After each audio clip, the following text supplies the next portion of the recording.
Бүгінгі өтілетін тақырыбымыз екі шеңбердің өзара орналасу жағдайлары. Ол бізде оқулығымыздың 112-ші бетіндегі тақырып. Сонымен екі шеңбер неше түрлі жағдайда орналасуы мүмкін. Біріншісі, олардың мүлдем ортақ нүктесі болмайтын жағдай. Міне бұл көріп тұрғандарыңыздай тақтада екі түрлі жағдайды қойдым. Екеуі алшақ тұр бір-бірінен, ортақ нүктесі жоқ. Яғни ішінде жатқызғанда да екінші шеңберде ол жерде де ортақ нүктесі жоқ. Осы бірінші түрлі жағдайды ары зерттеп көрейік. Сонымен бізде екі шеңбердің центрлері бар. Центрлердің сәйкесінше үлкен шеңбердікін О1 деп алайық, екіншісінікін О2. Радиустары бар. Мұнда радиус R1 және R2. Осы жағдайда екі шеңбердің центрлерінің арақашықтығын біз O1-ден O2-ге дейінгі арақашықтықты осындай үзік-сызықпен белгіледім.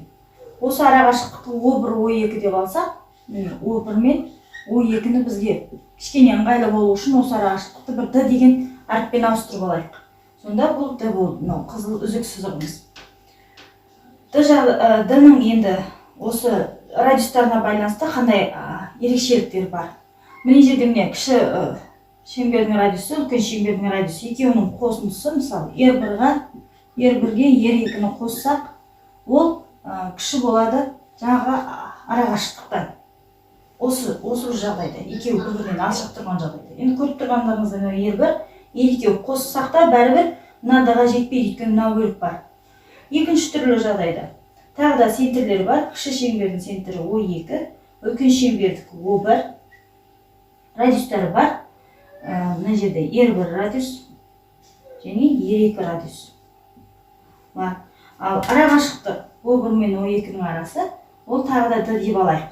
Осы D туралы не көре аламыз? Ол үшін біз бүйтейік. Мына O1-ден O2-ні басып өтетін радиусты былай жүргізіп көрейік. Мына R2 радиусты былай жүргізіп. Содан бұл R2, ал мынау O2-ден басталған аралық, мына жер, ол R2. R1-ден R2-ні азайтып тастағанда мынау кішкентай бөлік және мына D бөлік қалады екен. Сонда айырмасы R1-ден азайтып тастаса R2-ні. Сол кезде осыдан кіші болып тұрды.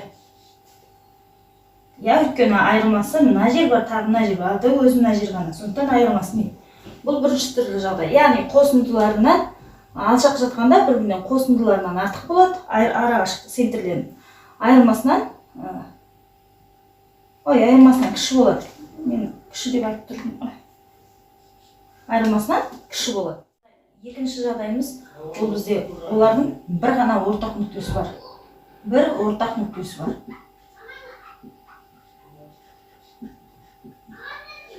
Бір ғана ортақ нүктесі бар ме? Көріп тұрғаныңыздай екі шеңбер бір-біріне жанасып өтіп жатыр. Яғни екеуіне де ортақ бір нүкте бар. Мына жағдайда екеуіне де ортақ нүкте бар. Бірінші түрлі жағдайда сырттай жанасып тұр, екінші түрлі жағдайда іштей жанасып тұр, екі шеңбер. Сол бойынша центрлері және радиустары бар. Мынау R1, мынау R2. Арақашықтыққа тағы да қараймыз. O1 мен O2 біз бағана алғанымыздай, біріншісінде O1 мен O2-ні біз бір D деп ауыстырып алғанбыз.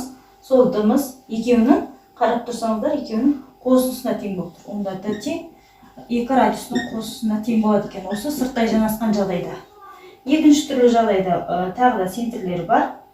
Мында O1, O2 және радиустары бар. R1, R2 жағдай.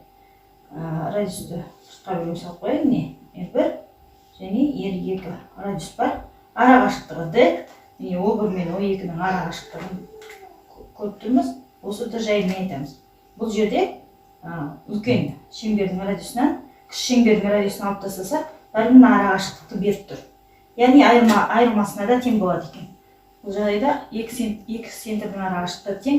R1 азайту R2. Екі радиустың айырмасы тең болатын жағдай. Осылай, егер де қосындыларына центрлердің арақашықтығы тең болса, немесе айырымына тең болса, онда бұл шеңберлердің бір ғана ортақ нүктесі болады екен. Ал енді мынау үшінші жағдайға қарайық. Үшінші жағдайда екі шеңбер бір-бірімен қиылысып тұр. Неше нүктеде десе, екі нүктеде, міне А нүктесінде және Б нүктесінде қиылысып тұр. Яғни осы екі шеңбердің екі ортақ нүктесі бар. Екі ортақ нүктесі бар. Ондай болса, арақашықтық жайлы не айта аламыз? Осы жерде арақашықтық бізде О1, О2 деп алғанбыз. Сол дымыз кіші болып тұр.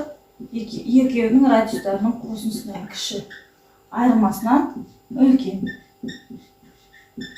Егер осындай екі радиустың қосындысынан кіші немесе айырмасынан үлкен жағдайлар болса, бұл шеңберлердің екі ортақ нүктесі болады деген сөз.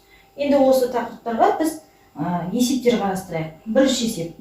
Мысалға, екі центрдің арақашықтығын 4, радиустары біреуінікі R1 тең 7 болсын, R2 тең 5 болсын.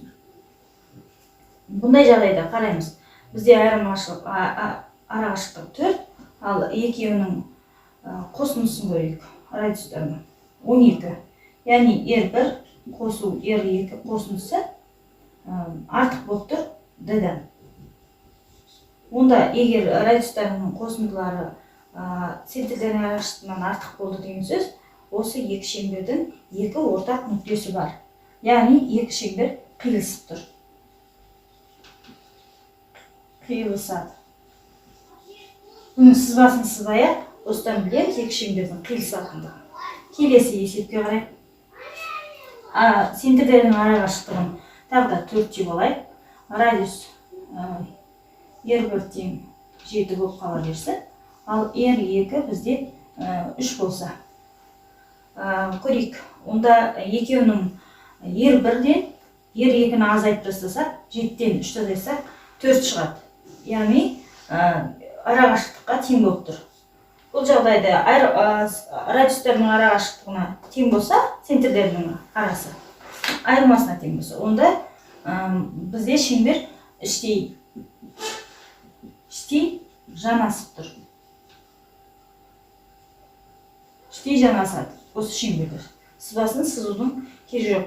Міне осылай жаңа қасиеттеріне байланысты шеңберлердің қалай орналасқандығын сызбасы да таба алады екенбіз.